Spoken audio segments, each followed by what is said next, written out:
what can you tell me about engineers in general? What does an engineer do? Engineers use their knowledge of math and science to solve problems.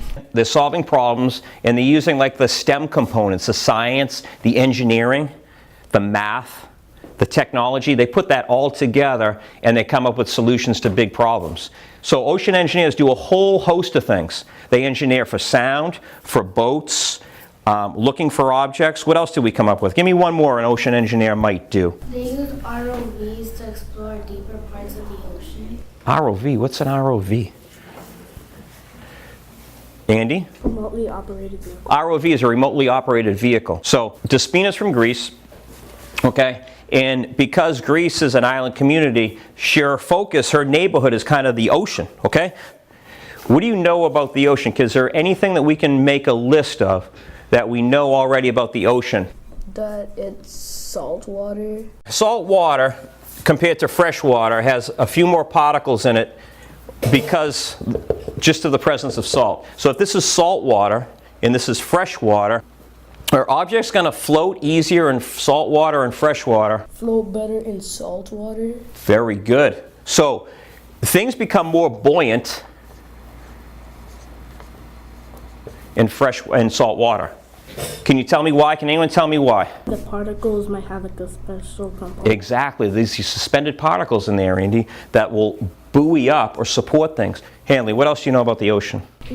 Still, not all of the ocean is discovered yet. Whoa. When Despina drops her goggles, you think they fell directly beneath her boat? No.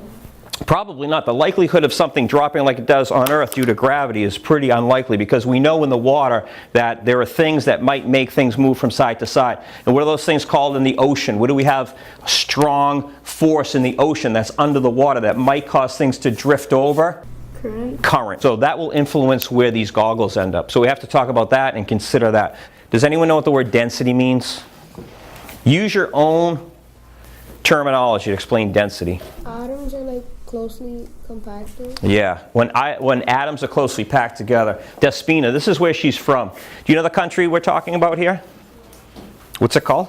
Greece. Greece. And what do we know about Greece? Just visually, if you haven't been there, what can you see on the map? What does Greece look like? What could you say about it?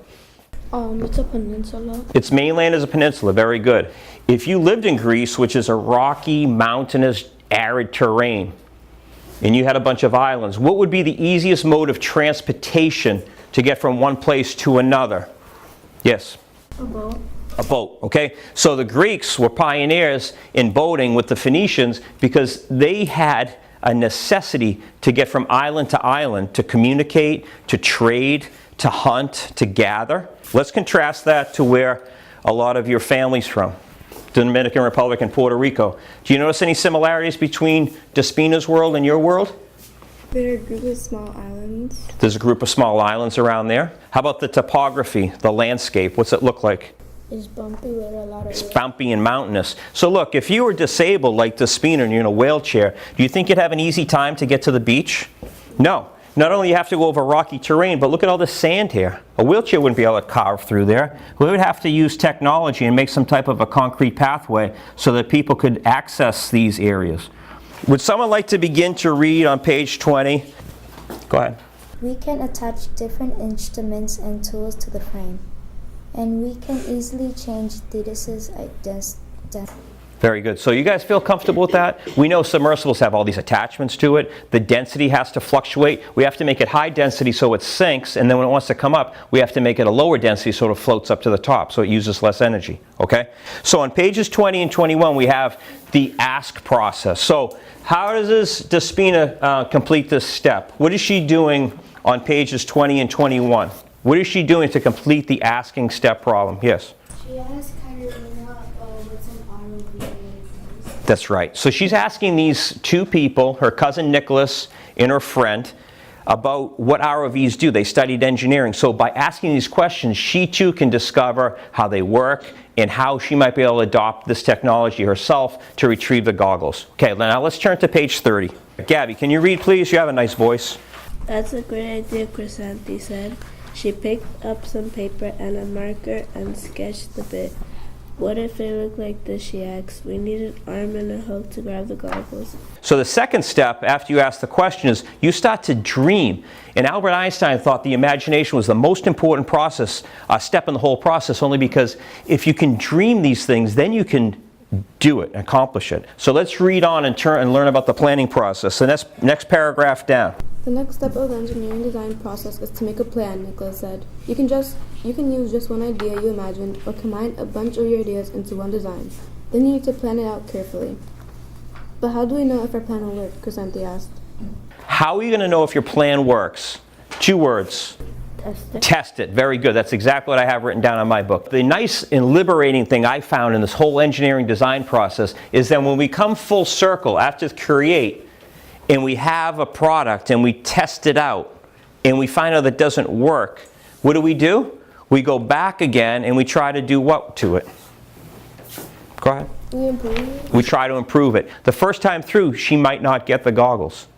The second time, she might not get it. It might take 5 or 6 tries, but the important thing is not to give up, but to use your knowledge of science, apply that knowledge, science, mathematics, technology, engineering, and see if you can make the submersible achieve its goal. And what's the goal for the submersible? Alexa.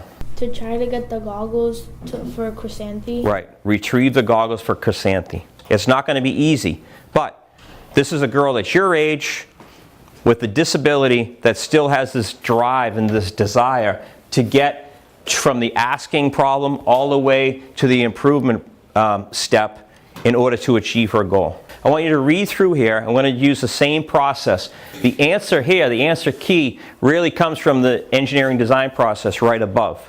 So, who wants to come up first? Go ahead, Andrew. And you're going to give your markers to somebody else when you're done. They're using the create step. Is that correct? Good.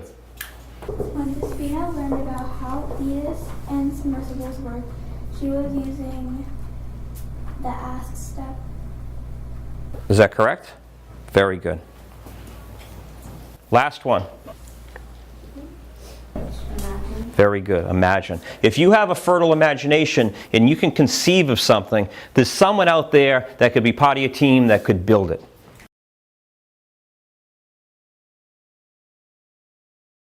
So the first part of the whole EiE process is to have them read the storybook, follow along, hit your key points and vocabulary, understand the story. But the stories are so well written and so well illustrated that the kids can really, they take it, they take a life of their own. They can be immersed in the character. They see themselves in the character. So even though it's a kid's story and they're 30 pages long, it doesn't take much to get the kids engaged, and now they want to solve a problem, and they'll do almost anything to do that for the sake of the hero of the story.